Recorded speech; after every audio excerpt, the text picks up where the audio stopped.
Ready ka na? Huminga ka na malalim. Inom ka ng tubig. Hindi ako bibiro.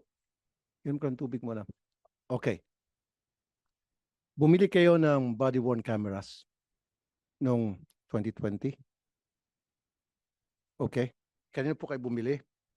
Ilang units at magkano per unit? With your permission po, Your Honor. Tatanungin ko lamang po doon sa finance po natin. Wala po sa akin yung handang numero. Okay. Saan? Bigyan kita ng clue. Isang unit nagkakahalaga ng 879,000 pesos. One unit ng body-worn camera. Your Honor, i-check ko po pero parang i-compare ko lang po pero parang napakalaki po yata. No? Hindi. May hawak ng dokumento. 879,000 pesos isang unit. Although ginestify niyo yan sa COA, marami kayong mga nilagay, kung ano-ano mga requisitos, pero still 879,000 pesos one unit lang. At nasaan itong mga cameras na ito? Ginagamit pa rin ba ito? Tama po, Your Honor. In fact, meron po tayo sa PPA po na tinatawag po nating National Port Surveillance Center po. Meron po tayo, ito pong body-worn cameras po natin, integrated po ito doon sa regular po nating surveillance system sa CCTV po. Ito po, dala-dala po ito ng mga port police po natin, Your Honor. Sige, integrated, etc. Pero 879,000. Come on.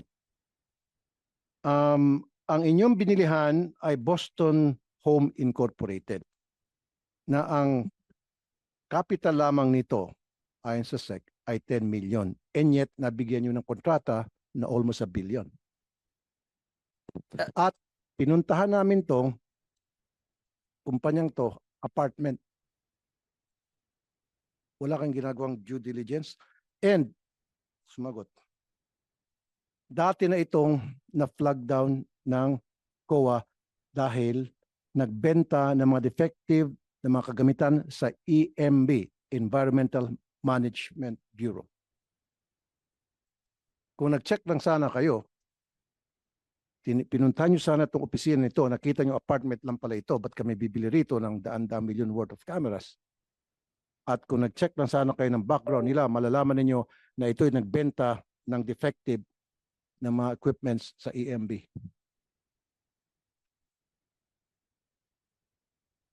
Your Honor, with your permission. Ipaliwanag ko po, Your Honor. Ito pong procurement po na to, dumaan po ito sa regular pong proseso ng under Republic Act 9184.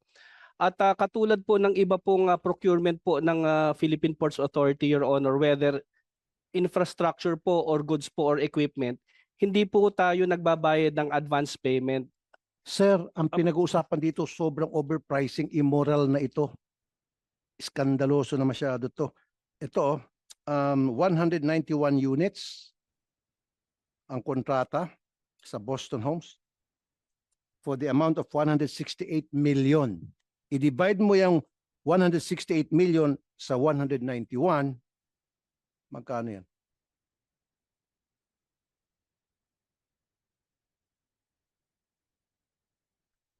Your Honor, yun po kasing, yung pong kung 168 million po yan, at i-verify ko po, over 190, yung pong 191 units po, Your Honor, yun po yung actual na camera. Pero hindi lamang po kasi po, Your Honor, yung camera, meron po kasi itong sistema, meron po itong servers na kasama. Hindi lamang po yung ordinaryong camera po na So, ang binabayaran po natin po dito, Your Honor, kasama po yung camera, yun pong, ito po kasi over internet. Sa PNP is 135,000. Medyo nahiya pa nga yung PNP noon. Pumunta sa akin si General Torre, question ko. Ang dami ng explanation, just like what you're explaining now, 135. Pero sa inyo, 879. Grabe naman. Sana nilubos-lubos nyo na lang, ginawa nyo lang sigurong 1 million. Pero, at second thought, meron. Now, nung August, kasi yan October 20, 2022, noong August 19, 2021, bumili ulit kayo ng 164 units dito pa rin sa Boston Homes na ang kapital lamang nito ay 10 million in the amount of 168,680,000. Yan na yan. 1 million pumapatak bawat isang unit. 10 million lamang paid up capital nitong kumpanya at binigyan nyo ng ganitong kalaking kontrata at napaka-iskandalosong amount to.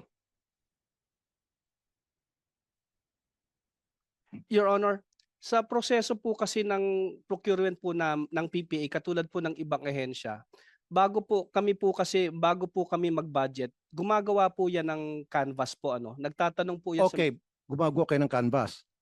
Pero dapat nag-inspect kayo ng mga kumpanyang bibigyan nyo ng kontrata. Tama? Due diligence. In short, did you do that? Kasi if you did that, then you would have found out na itong kumpanya na pinagkatiwalaan nyo ng daan-daang milyong pisong halaga ng pera ng gobyerno ay isang apartment lamang nag-opisina. At ang paid up capital lamang ay 10 million. Your Honor, sa proseso po kasi ng procurement, una ipaliwanag ko po ito po bago po tayo nagbayad dito na deliver na muna po lahat ng equipment, hindi po tayo at umaandar po, hindi po tayo nagbibigay po ng advance payment. So sigurado po ang pamahalaan na bago po tayo nagbayad, nasa atin na po yung equipment at umaandar na po. Ngayon po, yung pong kung yun Sir, I'm not talking about kung umaandar na o hindi bago na bayaran ay na-deliver na, etc. Yung bang una, hindi kayo gumawa ng pag-check sa background ng company na binigyan nyo ng pagkalaki-laking kontrata. Number one yun. Kasi kung nag-check kayo, malalaman nyo na hindi karapat-dapat bigyan ng kontrata to. Kami nag-check kami, pinuntahan namin, apartment, ang address niya ng kumpanya. Your Honor, thank you po. Pero po kasi, sa proseso po kasi ng pag-bidding po natin, na ayon din po sa... Sir, bago kayo magpa-bid, dapat sinecheck yung company, di ba? Di ba magsasubmit ng mga ng proposal ang mga kumpanya para sa bidding. Di ba dapat malang iniimbestigahan nyo sino ba itong mga kumpanya nagbibid sa amin? You should have done at least some research. If you did that, then this would have not been qualified kasi malalaman din nyo na ito ay na-flag down na ng COA na nagbenta ng defective equipment sa EMB. Your Honor, maraming salamat po doon sa suggestion. Moving forward po, we will take that into consideration and isasama po natin sa proseso po natin. Pero kasi po, sa pagkakataon po yan, Your Honor, nung pre-procure po yan, tayo po ay sumusunod lamang po doon sa requirements po sa 9184 at sinisigurado naman po natin na lahat po ng... Anong nakalag 9184? Well, una po, Your Honor, number one, meron po tayo nire-require na base po doon sa kontrata na ating i-award. Kasi po hindi naman po tayo nag-check until after po post-qualification. Kasi hindi po natin alam hanggang sa actual na araw po na ihuhulog po nila yung kanya-kanilang bid kung sino po yung mga kontratista na magpa-participate po sa bid. Pagkatapos po at mabuksan po yung bid, kung sino po nagka-qualify po doon sa dokumentasyon nila at pumapasok po doon sa authorized budget for the contract na doon po magkakatalo bago po buksan yung financial bid, doon pa lamang po chinecheck kung kwalipikado. Marami po doon na di-disqualify. Okay. Sino po yung mga nag-bid aside from Boston Home? Pwede kung mamarapatan nyo po, Your Honor, we can submit po to your office. Yun po minutes po nung Bids and Awards Committee meeting po, particular po doon. So sabi mo, seal bid, right? And then bubuksan, and then kung sino yung pinakamababa, yun pipiliin nyo, and then you would do post qualification. Yung normally po kung sino po lahat po ng kwalipikado, hindi po necessarily yun po yung kasi po may mga nagbibid na maaaring mas mababa ang bid nila pero sir, paiksin ko na. Okay, sige. Binuksan nyo yung lahat ng mga nagbid, and then minanalo na. Ito na nga yung Boston Home. So once na-determine nyo na panalo itong Boston Home because siya ang pinaka-lowest bidder, mag-imbestiga na kayo, tama? Lowest qualified bidder po. Lowest qualified. Yes po. Mag-imbestiga na kayo. Magpo-post qualification po, Your Honor. Post qualification. Sinong gumagawa ng post qualification? Yung post qualification po, Your Honor, meron pong technical working group po, yung Sino Bids yung and Awards technical Committee. working group? Yung pong technical working group, din po yan, taga-ahensya din po yon. Hanggang ngayon, sila ba ay nakaupo pa rin dyan? Maaari po, Your Honor, since kung 2020 po yan, maaari pong may iba po dyan ay nakapag-retiro na po. Wala na. Secretary Lopez, sibakin mo mga to. I'm asking you, imbestigahan mo to at sibakin. Dahil may kuntsabahan dito na para dugasan yung gobyerno. Really. Kahit na anong pampalusot mo, Mr. Santiago, hindi ka tanggap-tanggap yun. Post-qualification, sabi mo, Bids and Awards Committee, mag-imbestiga. Kung nag-imbestiga kayo, malalaman nyo na ito ay nagbenta ng mga defective equipment sa EMB. Bago nyo sana talagang totally gino yung kontrata. Pangalawa, pinuntahan nyo sana ang address nito at malalaman nyo isang apartment lang ang opisina niya. Pangatlo, malalaman nyo na yung kanyang paid up capital ay 10 million lamang. Di ba, sir? At pang-apat, grabe naman, 879 million. Yung unang batch, 879 million pesos bawat unit. And then, the following year, tumaas 1 million pesos per unit. Kahit paano sabihin mo, sir, na may mga dagdag-dagdag kung ano-ano, mga nasa surveillance, program, etc., still, it doesn't make sense. Totoo yan, sir. Pumunta ka ng Shopee, 6,000. All in na yun. Ito, 1 million. Sir, Mr. Lopez, Secretary Lopez, I want you to investigate this anomaly. Mr. Chair, Meron anomaly. Go ahead po. Mr. Chair, you have my commitment that I'm going to look into this, especially the post-qual of the TWG and the PAC, Mr. Chair.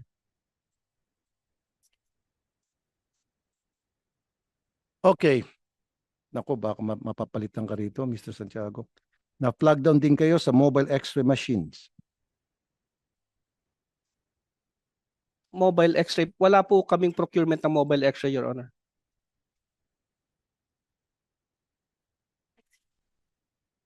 Meron eh.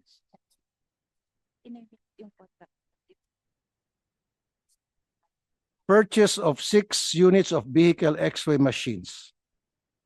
Procurement of 6 units of x-ray machines for RoRo ports. Your Honor, yan po mismo, ako po mismo ang nagpakansela niyan. Dahil nung wala pong nabayaran diyan dahil nung yan po ay dineliver, ako po mismo nag-inspeksyon at hindi po ako nasiyahan doon sa dineliver po nila at ako mismo po ang nagpakansela niyan.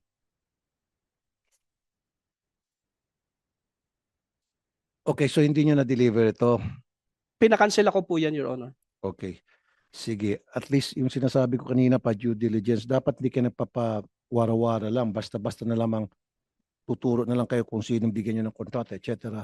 Dito, very anomalous tong nangyaring transaction, Secretary, between tong Boston Homes and yung PPA. Please investigate. Yes, Mr. Chair. And heads must roll. Yes, Mr. Chair. Thank you, sir. Thank you, Mr. Chair. Chair.